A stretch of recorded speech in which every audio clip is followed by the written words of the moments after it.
Good evening friends, Kubera channel స్వాగతం. So ఈరోజు market వచ్చేసి మనకి 0.32% మనకు వచ్చేసి అప్లో ట్రేడ్ అవ్వడం చూస్తున్నాము. అండ్ మనకి ఓవరాల్గా 24,530 పాయింట్స్ మనకి డౌన్లో చూస్తే డే హై అండ్ 24,644 అనేది డే హై అనేది చూస్తున్నాము. సో మనకి జస్ట్ ఒక స్మాల్ రేంజ్లోనే మనం ట్రేడ్ అయినట్లు ఈరోజు చూస్తున్నామండి. అండ్ మోర్ ఓవర్ మనకు వచ్చి 77 పాయింట్స్ అప్తో మనకి నిఫ్టీ ట్రేడ్ అయింది. బ్యాంక్ నిఫ్టీ కూడా జస్ట్ 76 పాయింట్స్ అప్తో ట్రేడ్ అయింది. 55,500 లెవెల్స్ అయితే మనం ఇక్కడ క్రాస్ అవడం అయితే చూస్తున్నాం. ఓకే, అండ్ మనం ఇక్కడ చూసినట్లయితే నెక్స్ట్ వచ్చేసి 24,620 దగ్గర నిఫ్టీ హాల్ట్ అయింది. గిఫ్ట్ నిఫ్టీ వచ్చేసి 24,738. సో మనకు వచ్చేసి జస్ట్ ఒక 100 పాయింట్స్ డిఫరెన్స్ అని అది పెద్ద కన్సిడరేషన్ చేయాల్సిన పని లేదు. కాకపోతే మనకి డవ్ ఫీచర్స్ వచ్చేసి కొంత స్లైట్ నెగిటివ్లో ట్రేడ్ అవుతున్నాయి.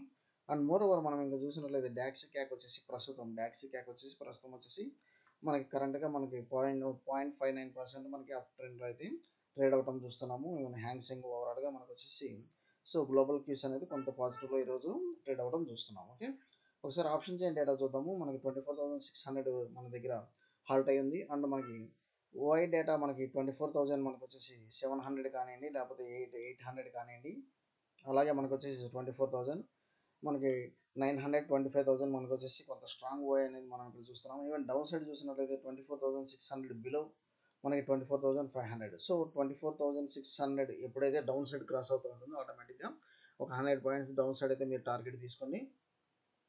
లేదు మనకి 24,650 కనుక క్రాస్ అవుతూ ఉంటే అబో సైడ్ 24,650 క్రాస్ అవుతూ ఉంటే 24,700 800 అయితే టార్గెట్ తీసుకొని లేకపోతే 24,500 నుంచి 24,800 లెవెల్స్ దాకా నాకైతే కనిపిస్తుంది. ఒకసారి మన లెవెల్స్ కూడా చూద్దాము. మీరు ఇక్కడ చూసినట్లయితే నేను వచ్చేసి ఇక్కడ ఈఎంఐ ప్యాటర్న్ అనేది ఇండికేటర్ అనేది నేను వచ్చేసి యాడ్ చేశాను.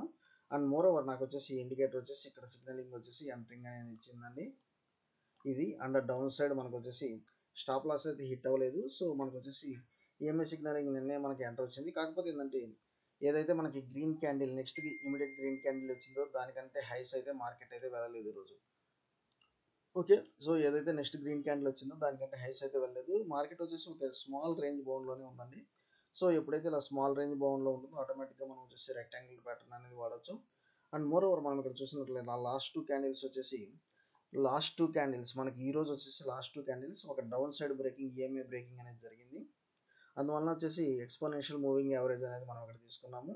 సో 24,650 అనేది ఇక్కడ మేజర్ రెసిస్టెన్స్గా కనిపిస్తుంది. డౌన్ సైడ్ వచ్చేసి నాకు టార్గెట్ నాకు 24,500 లెవెల్స్ అనేది కనిపిస్తుంది. ఓకే, సో ఆటోమేటిక్గా నాకు వచ్చేసి 24,600 యాజ్ పర్ ఓఐ కూడా మనం డిస్కస్ చేసాం. 24,600 ఎప్పుడైతే బ్రేక్ అయిందో ఆటోమేటిక్గా ఒక 100 పాయింట్స్ డౌన్ సైడ్ పెట్టుకోండి విత్ మనకు వచ్చేసి ఒక 40 points stop loss.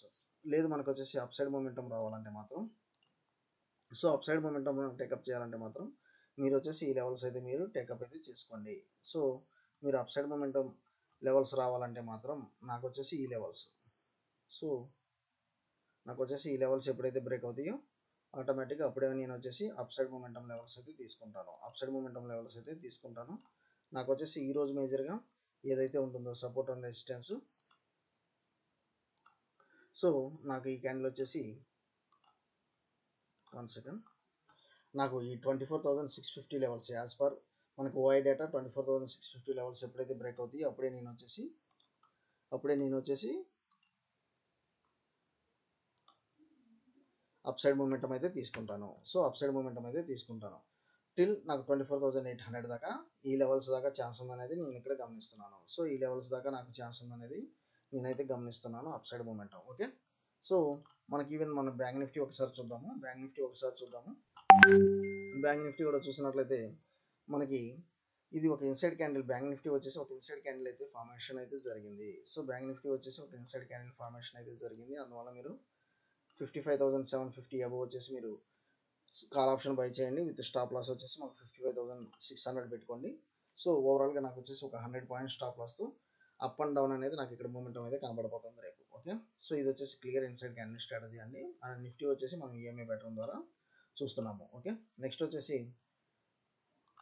Important updates చూద్దాము. ఇది యాప్టస్ వాల్యూ హౌసింగ్ అనేది. సో ఇక్కడ మనం చూసినట్లయితే యాప్టస్ వాల్యూ హౌసింగ్.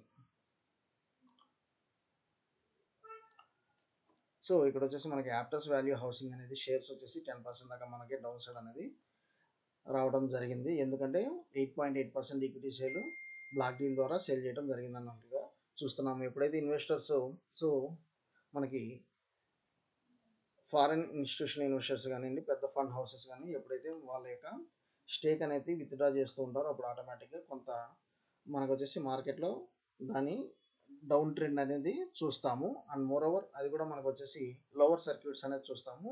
దానివల్ల ఆధారపడాల్సిన పని లేదు. సో అది మనకు రైట్ టైం ఎంట్రీ అన్నట్టు చూసి మంచి సపోర్ట్ చేసి మంచి వాల్యూ ఉన్న స్టాక్స్లో మనం వచ్చేసి ఇమీడియట్ పికప్ అయితే చేసుకోవచ్చు. నెక్స్ట్ వచ్చేసి జిఆర్ఎస్సి షేర్స్ వచ్చేసి ఈరోజు మనకు బాగా పెరగడం చూస్తున్నాము. సో జిఆర్ఎస్సి షేర్స్ వచ్చేసి 10% అప్పర్ సర్క్యూట్ అన్నట్లు చూస్తున్నాము. దీనికి గల కారణం కూడా ఇచ్చేసి ఏంటంటే ఫస్ట్ పోలార్ రీసెర్చ్ వెజల్ అనేది ఇది వచ్చేసి టేకప్ చేయబోతుంది. ఓకే, సో ఎంఓయు అంటే memorandum of understanding with Norway. So నార్వేతో వచ్చేసి ఒక అండర్స్టాండింగ్ అనేది వచ్చింది. సో అందువల్ల వచ్చేసి దీనిలో ఈరోజు 10% పెరగడం చూస్తున్నాము. అండ్ మోర్ ఓవర్ మనకు వచ్చేసి ఈరోజు రైల్వే స్టాక్స్ బాగా పెరిగినాయి. దీనికి గల కారణం కూడా ఏంటంటే రిటైల్ ఇన్వెస్టర్స్ దీనిలో బాగా పెట్టుబడి పెట్టారు అన్నట్లుగా మనం ఇక్కడ చూస్తున్నాము. ఓకే, సో రిటైల్ ఇన్వెస్టర్స్ బాగా పెట్టుబడి పెట్టారు అన్నట్లు చూస్తున్నాం. ఈరోజు చూడండి ఇర్కాన్ వచ్చేసి 13.67, రైల్టెల్ 10.95, ఆర్వీఎన్ఎల్ 6.49, ఐఆర్ఎఫ్సి 2.98% అన్నట్లు చూస్తున్నాము. సో మనకి 1 మంత్ రిటర్న్స్ కూడా ఇక్కడ బాగా మనకు వచ్చేసి క్లియర్గా ఇచ్చారండి. డేటా వచ్చేసి 1 మంత్ రిటర్న్స్ కూడా చాలా బాగా ఉన్నాయి. So more than so 16% all IRFC, RVNL, so RailTel, Ircon, rights ఇవి వచ్చేసి మోర్ దాన్ 16% అంటే చాలా బాగా రిటర్న్స్ ఇచ్చినాయండి. దీనికి గల కారణం కూడా ఇక్కడ మనకి ఇక్కడ డిస్ప్లే చేయడం జరిగింది. So retail investors in March ఇక్కడ చూసినట్లయితే రిటైల్ ఇన్వెస్టర్స్ ఇన్ మార్చ్ 2024 వచ్చేసి మనకి ఐఆర్ఎఫ్సి 44 lakhs ఉంటే మార్చ్ 2025 వచ్చేసి so with in a year 56 lakhs అయ్యారు. ఇది 18.2 lakhs ఉంటే మనకి ఆర్వీఎన్ఎల్ 23.45 lakhs అయ్యారు. అండ్ మోర్ ఓవర్ సో మనకి మోర్ దెన్ డబుల్ అనేది చూస్తున్నాము. కొన్ని స్టాక్స్లో రైట్స్ వచ్చేసి మోర్ దెన్ డబుల్ అన్నట్లు చూస్తున్నాము. సో మోర్ దెన్ 50% మనకి రిటైల్ ఇన్వెస్టర్స్ అయితే పెరిగారు. సో దీనిలో మేజర్గా మీరు గమనించాల్సింది ఏంటంటే another common factor among these railway companies వచ్చేసి మ్యూచువల్ ఫండ్ హోల్డింగ్స్ అయితే అసలు లేవంటండి. So lack of mutual fund holdings అయితే అసలు లేవు. And RITES and RailTel where mutual fund holding వచ్చేసి జస్ట్ 2.3% అన్నట్లు చూస్తున్నాము. సో మ్యూచువల్ ఫండ్ హోల్డింగ్స్ లేకుండా ఓన్లీ రిటైల్ ఇన్వెస్టర్స్ కాబట్టి ఒక స్ట్రాంగ్ మొమెంటం అయితే వీటిల్లో కనబడుతుంది. అండ్ మోర్ ఓవర్ దీనిలో అంత సో సడన్ డ్రాప్ అవుట్ అయితే ఉండదు. ఎందుకంటే మ్యూచువల్ ఫండ్స్ పెద్ద ఇన్వెస్టర్స్ కాబట్టి ఒకవేళ వాళ్ళు ఎగ్జిట్ అయినా ఎంట్రీ అయినా so sudden rise sudden fall అనేది ఉంటూ ఉంటుంది. సో ఎనీహౌ మ్యూచువల్ ఫండ్స్ కాదు, వీళ్ళందరూ రిటైల్ ఇన్వెస్టర్స్ కాబట్టి సో రిటైల్ ఇన్వెస్టర్స్ అంతా తేలిగ్గా ఎగ్జిట్ అవటము అనేది ఉండదు. సో అందువల్ల ఏంటంటే దీనిలో కొంత మూమెంటం ఏదైతే అప్సైడ్ మూమెంటం ఉంటుందో అది వచ్చేసి కొంత స్ట్రాంగ్ హోల్డ్ అయితే ఉంటుంది. అంత సడన్ ఫాల్ అయితే ఉండదు అనేది నేను చెప్పదలుచుకున్నాను. ఓకే, థ్యాంక్ యూ అండి. Follow for important updates Kubera channel.